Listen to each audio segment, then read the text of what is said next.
script worked out pretty well last weekend, better than expected probably. What kind of script are you looking for this weekend?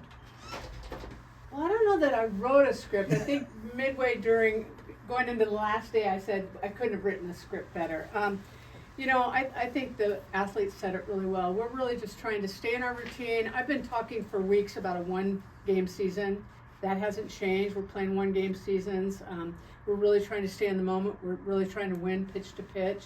I think that when the higher you get on the mountain, and there's 16 teams left playing in the country, and the higher you get on that mountain, the more you have to really shrink it down and really stay bite-sized, and that's really our focus, because this is a lot. It's great and it's wonderful, but they have to get back to what really matters is, can I execute this pitch at a high level? And so that's what we're really trying to do within our own circle. So what is our script? Our script is to do that, to win pitch by pitch and let the chips fall where they may. What are your thoughts on the rematch with Tennessee? Yeah, it just feels like so long ago. In fact, I was thinking about last night. It's been over 3 months since we faced them. And I was thinking about how I felt that night, and I don't know how the players felt that night. I know you're excited to start the season, but I thought that night showed us at that time with the new collection, 3 new infielders, a lot of new people on the team, 10 new faces altogether, that we can compete, and we can compete with anybody in the country. And we've been marching towards that. We've stubbed our toes along the way, but like I've said all along, I'm not considering anything that we've done this year as a loss. I'm considering it as a learn, and that really comes because of our players and their attitude and their behavior and their want to be really good. So when they want that and they work for that, it's always a learn. It's not a loss.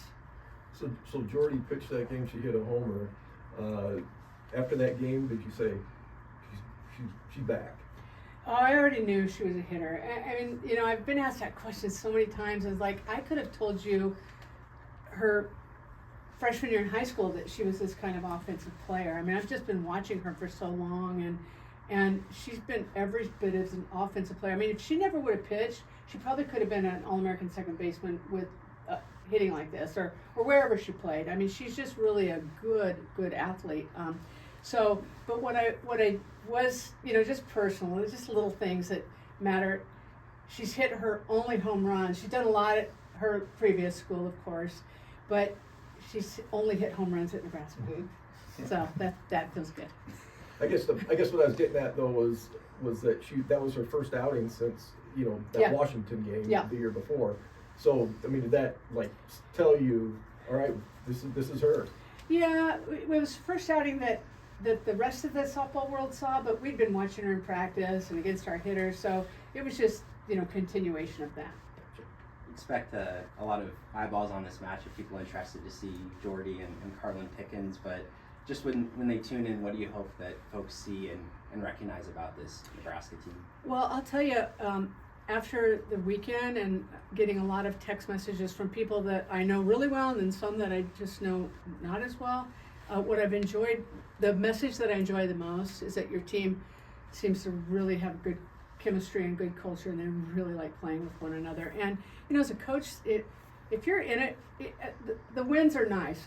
Obviously you wouldn't be here if we weren't winning, but there's so many other things that just bring you, I use the word joy a lot, I've used it all year, that just bring you joy. And it's when, I talked about, somebody asked me before the season started, what would indicate a great season for you? And I'm going to tell you that right now, what would indicate a great season for us is that they don't want to take this jersey off. Where that finishes, I don't know. But because if you don't want to take the jersey off, it's about a feeling, not about a score. And when you do that, it's really, really special. And when you have that really special feeling, that's what keeps driving you, and that's what you keep coming back to. As a follow-up to that, ESPN's taking the A team there. You're getting Holly Rowe, Jessica Mendoza on the commentary. How do you keep the team focused and not all this outside noise?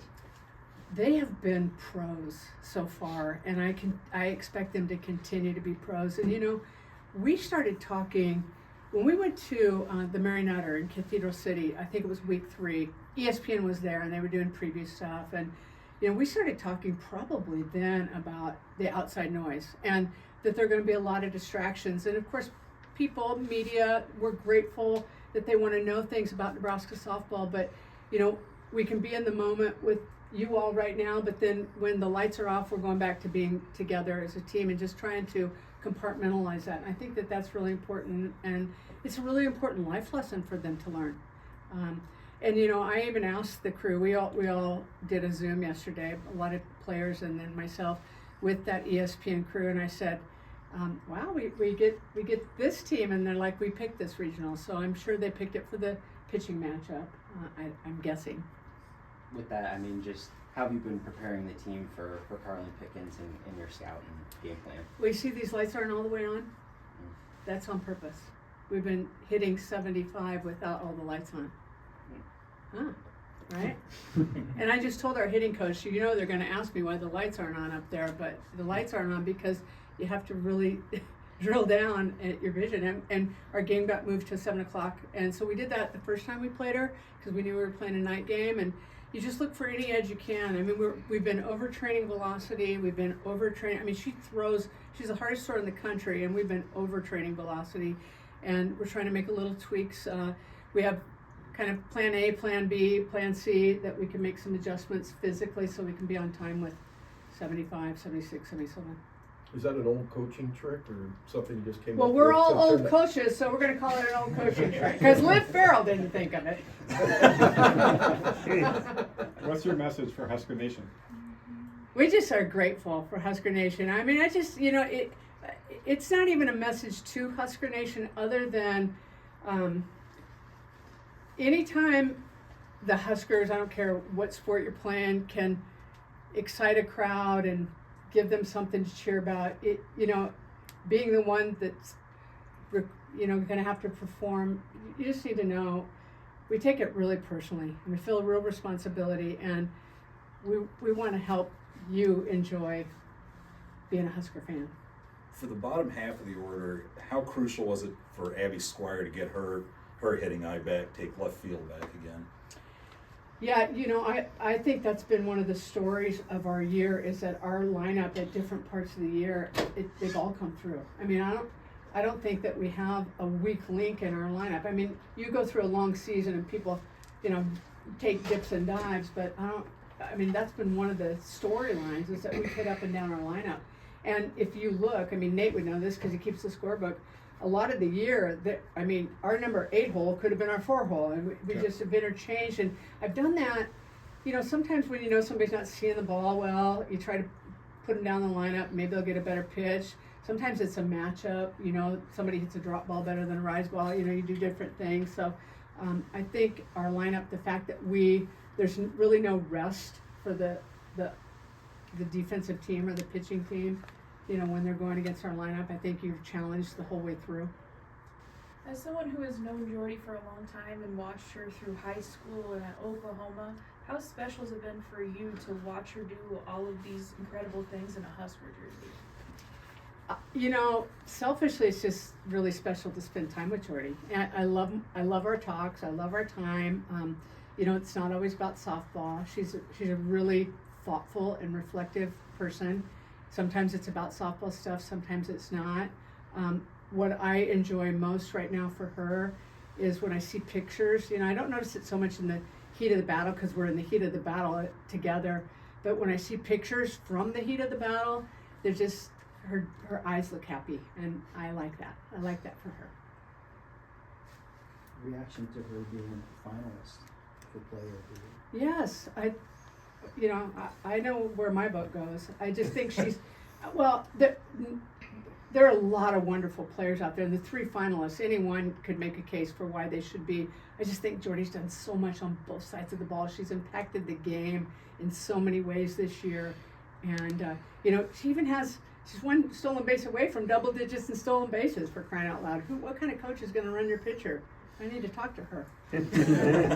Last week when we were here, you got a bit emotional just talking about the team and the chemistry, and then after you guys won in Louisiana, where you saw the Gatorade bath and everything, what were those feelings like for you to see this team come together and celebrate their victories? Yeah, well, those kind of baths are your favorite baths, right? Because of what they represent. Not because, again, not necessarily because you win, just because what they represent. They're more about, hey, we've worked really hard and we accomplished something really special together. And this team's really they are joyful to coach, and that's why I don't want the season to end. I just enjoy being around them. I mean, I just want it to, continue on, and so, and I just hope that everybody can feel that and see that when they're calling the game. I mean, I don't know if you guys listen to Nate or listen to some of his sound bites. I mean, you think he's gonna, throw a tonsil, because I think he can feel it too, and he's trying to tell it in his way, and you even hear the passion. He's always passionate, but I think anybody that's around our program, it's palpable that this team's loyalty to Nebraska, their desire to want to have Nebraska be good, but also to one another. Anything else?